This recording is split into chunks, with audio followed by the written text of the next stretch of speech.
Hello everyone and welcome to another E-Tutor International Philosophy video lesson. Before we start, I'd like to cordially invite you all to sign up for a free E-Tutor tutoring experience by booking a lesson at etutorinternational.com. Also, don't forget to leave a like and subscribe if you like the content you're about to see. Thank you very much and come join us.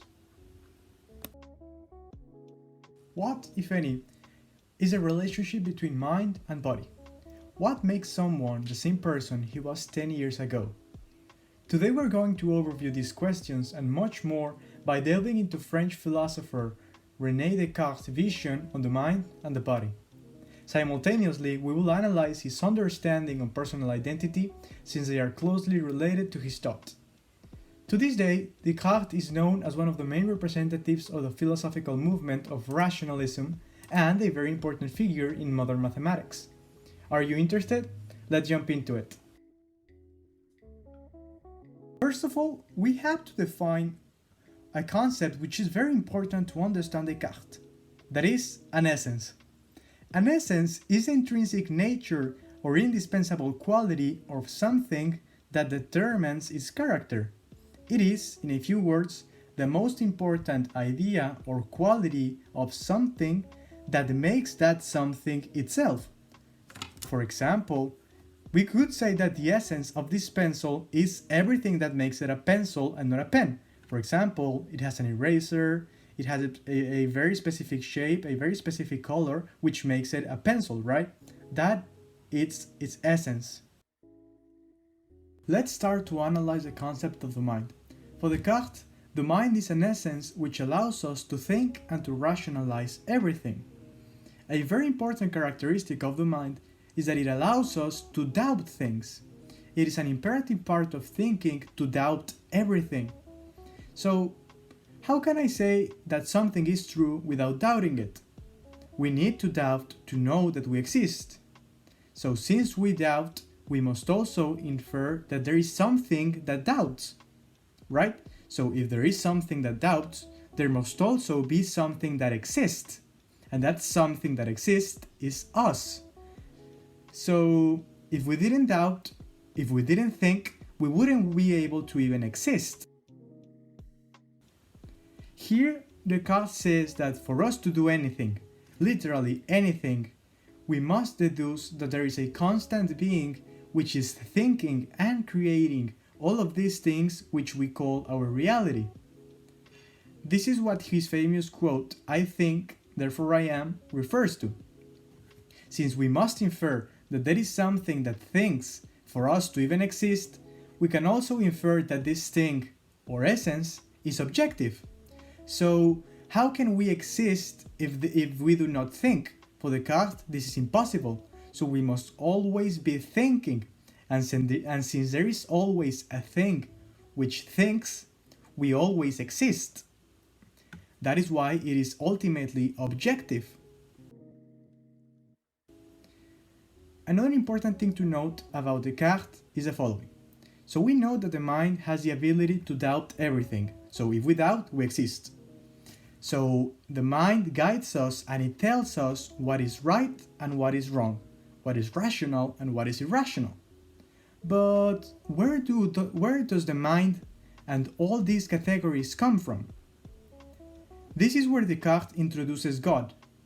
He argues that God, as a Christian God, as the Orthodox Christian God, is what gives us the ability to think, and therefore God is what allows us to exist. God is what creates literally everything.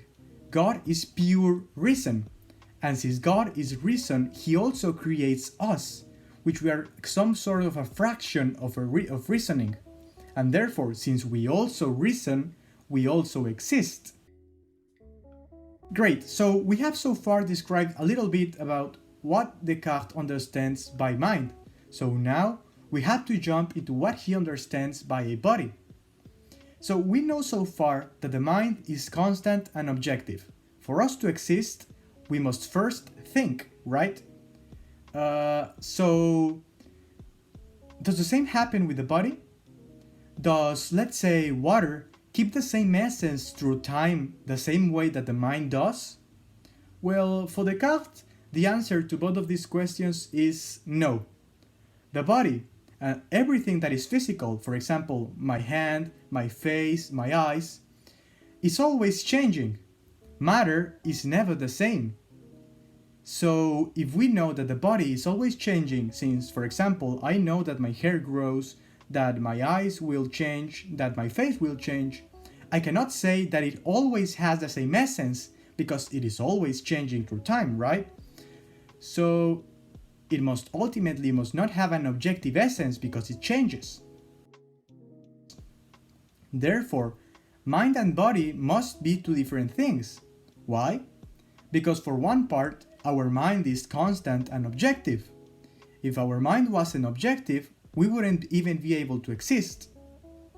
And for the other part, the body is always changing. So since one is constant and the other is always changing, we cannot infer from these two similar essences, so they must be different from one another. This is why Descartes argues that our senses, which are physical, like for example when I touch something or when I see something, are not to be trusted, since the bodies and our perceptions of reality are always changing, so they must not be objective and we must therefore not trust them at all. So, in a way, Descartes says that in order to truly know things such as God, such as math, such as many other rational things, we must transcend our physical state so we may learn objective truths about reality.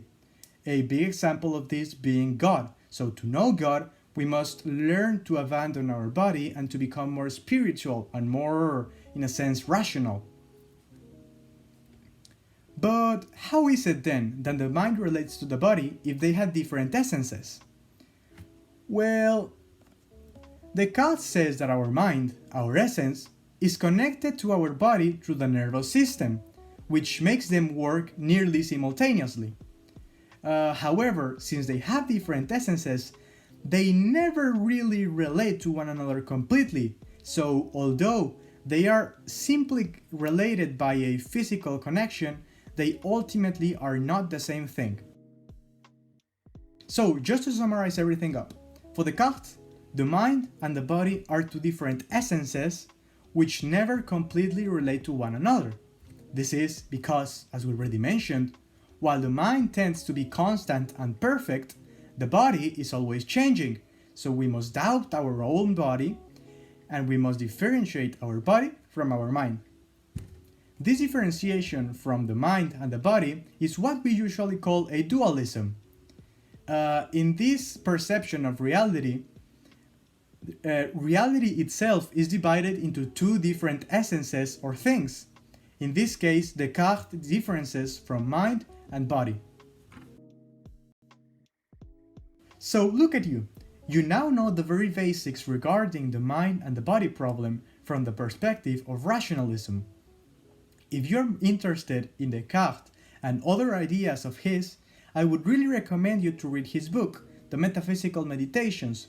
It is a great introduction to his thinking and to philosophy overall. For more content like this, be sure to check out E-Tutor International.com. Thank you so much, and until we meet again.